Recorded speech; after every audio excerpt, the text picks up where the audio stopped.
Preface.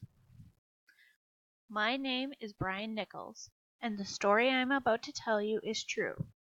This is the story about an illness my daughter Jenny had, or rather has.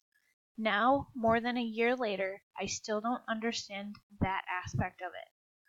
The name of the illness is not important right now. Before Jenny came to them, even the doctors that treated her had never heard of the illness with which she was eventually diagnosed. Very few doctors had. The information that I have is that the world-famous Mayo Clinic had only seen 10 patients with the illness prior to Jenny's diagnosis. Even if you have heard of the illness, in my opinion, the name means little, as I believe the name itself is misleading. The technical names and descriptions of the illness mean nothing until you have actually witnessed someone with this illness. Only then can you truly understand not only its complexity, but more importantly, the profound effect it has on everyone involved. Not only the patient or even the family, but also the healthcare professionals. This is the story of what Jenny's closest family members witnessed. Me, Jenny's mother Barb, Jenny's younger sister by 2 years Michelle, as well as my sister Debbie. I will attempt to find the right words to tell you this story as accurately as possible, but this has already proven to be difficult to accomplish. On occasion, I would stand outside Jenny's hospital room and try to prepare first-time visitors for what they were about to see. And as it would turn out, I always failed to accurately do so, based on the evidence shown in the look on their faces upon entering the room.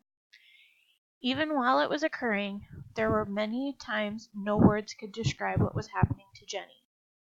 Indeed,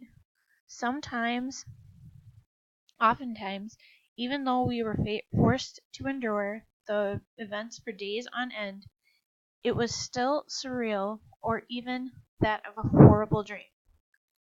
And trying to describe it now, well, is anyone able to accurately describe a nightmare once it's over?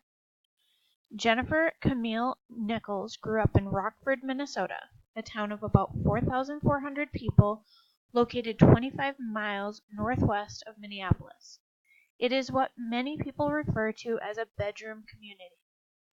While there is very little retail or entertainment within our town, it is perfectly located in the sense that almost everything we need is no more than 10 to 20 minutes away. Rockford is an ideal community in which to grow up. It is large enough that you don't know everyone, but small enough so a person can contribute to the community and have an influence on the people that live there. The school district was tremendous, while both of my daughters attended and helped shape Jenny into the person she has become. The school was large enough to offer a wide variety of extracurricular activities, yet small enough that everyone who signed up could truly participate and play a significant role. See the picture of Jenny Nichols on April 9th of 2013. In particular, sports has always been an important part of my family's life. My family and I believe that participation in athletics is one of the best ways to teach children life lessons. I sincerely believe that the wide variety of athletic endeavors both of my daughters participated in on a year-round basis from very young ages played a huge role in the type of people they are today. I believe in all of the cliches that people use as a reason to participate in sports. Goal setting, teamwork, persistence, the list goes on. But I couldn't have known that Jenny's involvement in sports was preparing her for the fight of her life as she battled the illness she would endure. Over the month that would account for the worst part of the nightmare you're about to read, there was a good chunk of time that doctors could do nothing for Jenny. Even when they could finally help her attack the cause of the illness, it was still up to Jenny, seemingly on her own, to fight the demons that literally had a grip on her brain. During the course of her illness, I witnessed how the very attributes that Jenny had ingrained through the years of athletic endeavors would be the tools she would require to be able to travel through the living hell into which she was forced.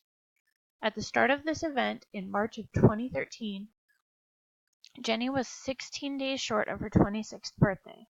She was working full-time at Barnes & Noble bookstores in Minnetonka, Minnesota, where she was the lead of the children's department. Jenny genuinely enjoyed this job, not only because of the tasks involved in her work, but more so due to the people with whom she worked. She was truly happy there.